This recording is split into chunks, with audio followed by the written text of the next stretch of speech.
This is the best M car BMW has ever made. It's fun! It's fun!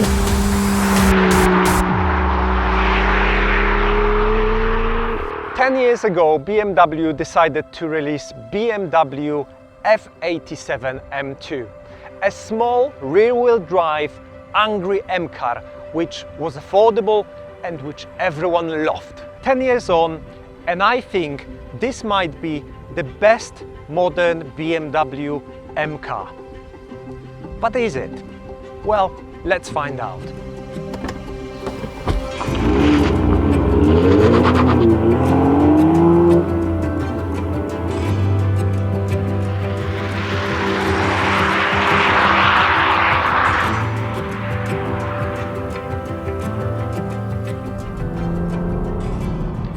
When BMW released M2 in 2016, the world was ready for a new M car, for something small, for something nimble, a spiritual successor of E46 M3.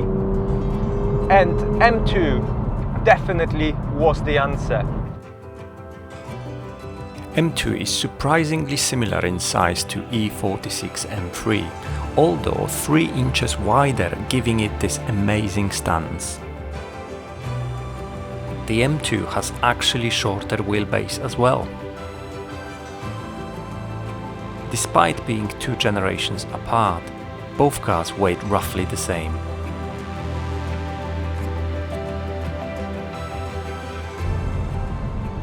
I remember when it came out, every automotive journalist was absolutely raving about this car.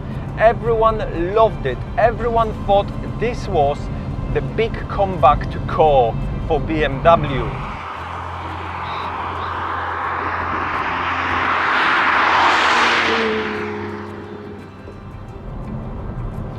The E92 grew significantly over E46. And yes, it had glorious sounding V8 under the bonnet. However, I think it lost a bit of its nimbleness and, you know, the presence on the road. It got slicker but bigger. It looked physically bigger. Maybe it wasn't that much heavier, but still, it just didn't feel the same. And then the M4 F82 came out, which everyone kind of hated at the beginning for the engine, because it didn't sound the same. People loved V8, got spoiled by the glorious sound of V8, and then M4 came, and yeah, it was a bit of a disappointment. So M Division needed something which was affordable, but still would provide the same fun, and I think they really did it. Sure, M4 was a better daily driver, but if you were looking for a fun car, M2 was the go-to.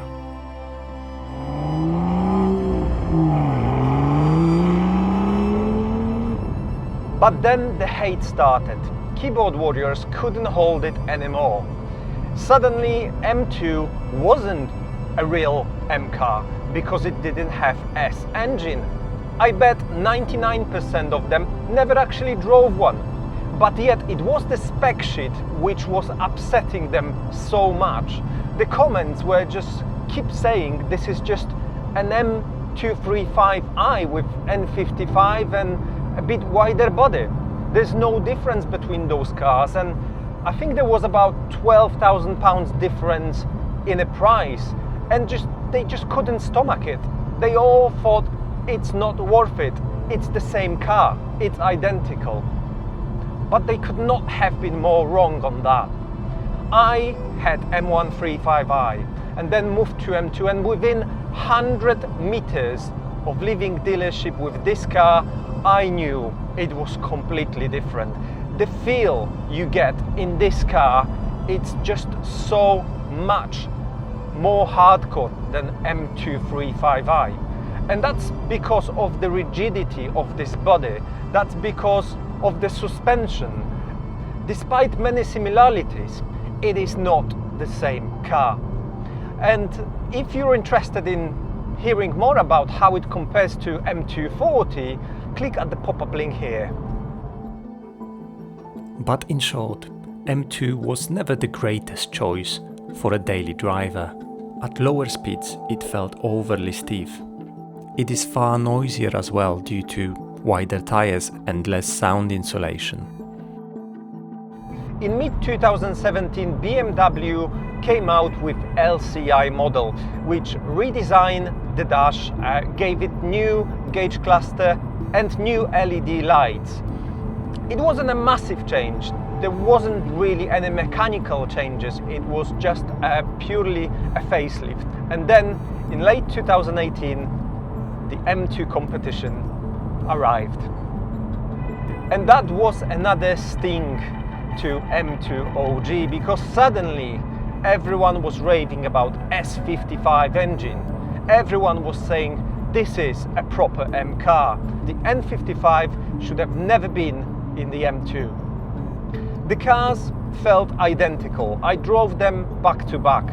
The big difference was the sound. With S55, unfortunately, the sound of that car was not great.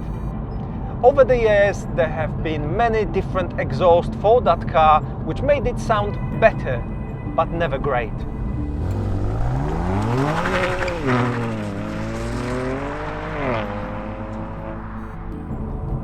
The competition was 0.2 of a second faster to 60, but it was about 100 kilograms heavier at the same time. And it felt a bit more compliant, a bit softer on the road.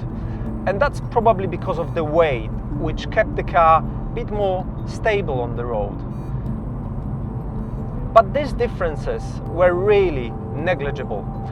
I don't think a normal person would feel any difference between these two cars, especially if not driven back to back. But soon many owners I knew were saying, I wish it sounded like an OG. So although it is a great car, I never felt any need to upgrade to competition model. And then the G87 came out, and I remember people looking like they drank acid when they looked at it for the first time. The front was like a Lego car, the rear was not pretty too, and well, I don't think it got really that much better. The car over time came out in different colors, and there are different modifications available to it, which actually makes it look better and make it look a bit mean on the road. But the car got really heavy, well over 200 kilograms more than my M2. Yes, it has more power, so it dropped another 0.2 of a second to 60. It's really capable on the road, and I'm not saying it's a bad car, but I think it really moved from the ethos of E46 and original F87, where the cars were still reasonably light, short, nimble. They felt sketchy on the road, but at the same time they were giving you more emotion, you get more feel, and not even mentioning the steering feel, which in G87 cars is dead. So don't get me wrong, they are not bad M cars, but they moved away from being the hardcore. They are less of a driver's car now, in my opinion. They are more daily M cars, extremely capable, but also comfortable at the same time. So this year marks 10 years since this car has been released by BMW, and I thought I have to pay a tribute to this car, and that's what this video really is. So the decade has passed, and suddenly people started saying the OG was the one to go with. The OG is the best sounding one. The OG gives the most emotion. And you know what? I'm not surprised, because it really does. It really has that E46 spirit in it. Short wheelbase, bit twitchy, full of character, great sounding for a turbocharged engine.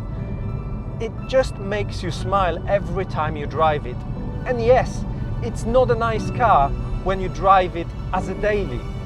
It's a bit hard, it's a bit raw, but at the same time, is this not what gives you the fizz when you go for a drive?